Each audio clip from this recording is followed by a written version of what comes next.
Doubt your limits, not your potential. Most people will wait to believe before they act, but the truth is, belief more often than not, comes after action. Again, that benefit of hindsight. You have got to suspend the belief and move anyway. Book by Jeffries, I think. It's called Feel the Fear and Do It Anyway. Fear, look it in the eyes and move towards it, not away from it. That's kind of where we have to then lean into courage, right? Lean into courage, lean into curiosity, lean into these emotions that really help to help us to take those next steps. Think about learning to ride a bike when you were, I'm not sure how old you were. I think I was probably about 6 or 7. I remember from photos that I had this little blue bike and it had trainer wheels on it. And, before I'd even seen that bike, like I had no belief that I could ride that.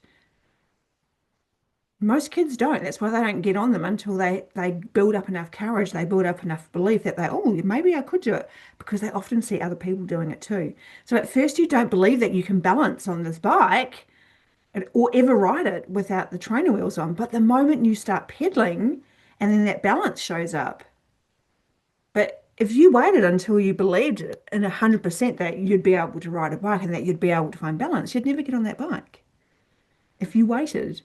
So the idea is, what if we could just suspend some belief or suspend that self-doubt and act as if it's already certain? So if you have a goal, if you have a dream, if you have a desire, if you want to be a millionaire, if you want to travel more, if you want to quit your job, if you want to start a business, if you want to have an amazing relationship, we have to suspend belief about these things being possible for us, and we have to act as if it's certain.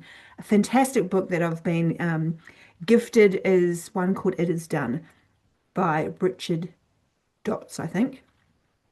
And it is all about confirming almost like this manifestation process of if we act as if it's already certain, it is done, then we get to show up, and we get to show up with this courage and curiosity and like, I wonder what I could do from this place of, you know what, I can hear the self-doubt in the background, but I'm going to go for it anyway. The self-doubt is just this voice that is tuned up really, really loud.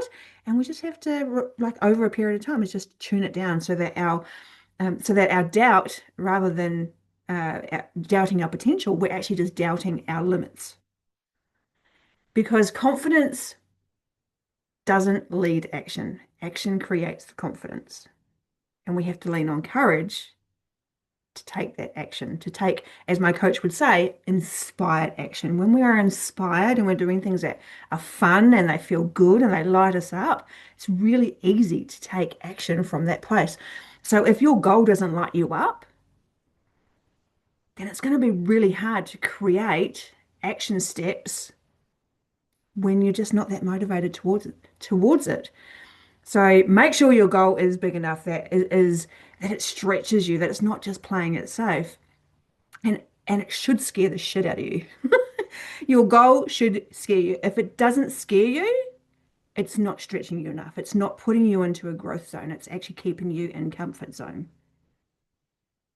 So my friends, when you move as if success is inevitable, you really do give yourself no choice but to rise into it.